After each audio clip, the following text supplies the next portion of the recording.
When we see little-known characters mentioned in scriptures, it is usually because they did something great for God, or maybe they testified of him, or maybe they were noted for their disobedience. Good morning. This is Pastor Ernie Lewis of the Blue Point Church in Sisney, Illinois, with your thoughts for Wednesday. You know, while the children of Israel were traveling to the Promised Land, they encountered people from many different nations out in the wilderness.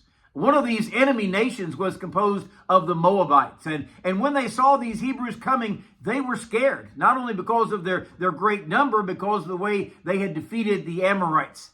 So trying to find help for his people, the Moabite king, King Balak, found a prophet to help him. This prophet or seer was a man named Balaam.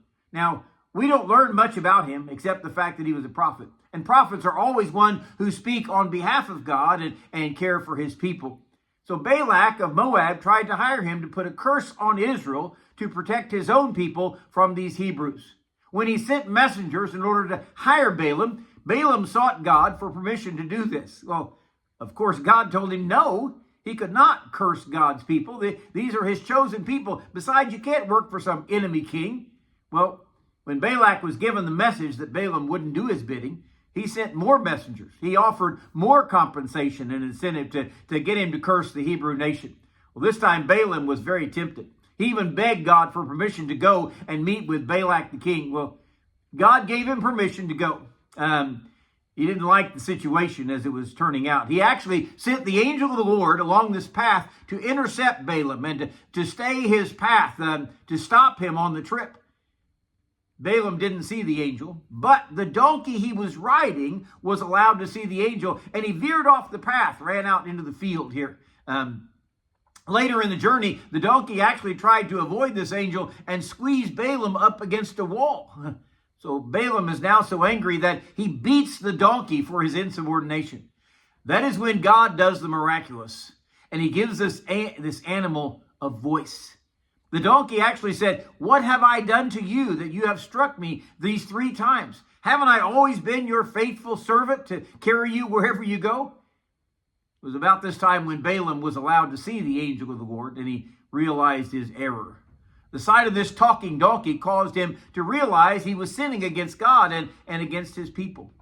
So the real question for us today is, what will God have to do to get us to see the error of our ways?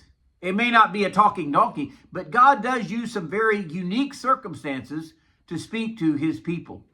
When Balaam saw and heard the angel of the Lord, the Bible says he bowed down and fell flat on his face before the Lord. He actually confessed, "I have sinned being disobedient, and I'll do whatever you tell me." Well, the angel told Balaam to continue with Balak's messengers. When he reached King Balak, he was offered oxen and sheep for bringing this curse on the Israelite nation. But he could only speak as God had called him to. So he said, "How shall I curse whom God has not cursed? How shall I denounce whom the Lord has not denounced?" It's a beautiful picture in Numbers 23 where we realize we must be obedient to the Lord. Essentially, he said, "I am God's servant, and I can only do as he instructs me to." So he blessed the nation of Israel. Sometimes the allurement of this world will draw us to disobey, maybe even defy God's orders. But we have to realize that God must be in control, and all we can do is obey his calling upon our lives. Or perhaps he will have to use some supernatural way to scold us when we have done wrong. Let's not leave this up to God to stop us in our tracks because we're not doing what he's called us to do.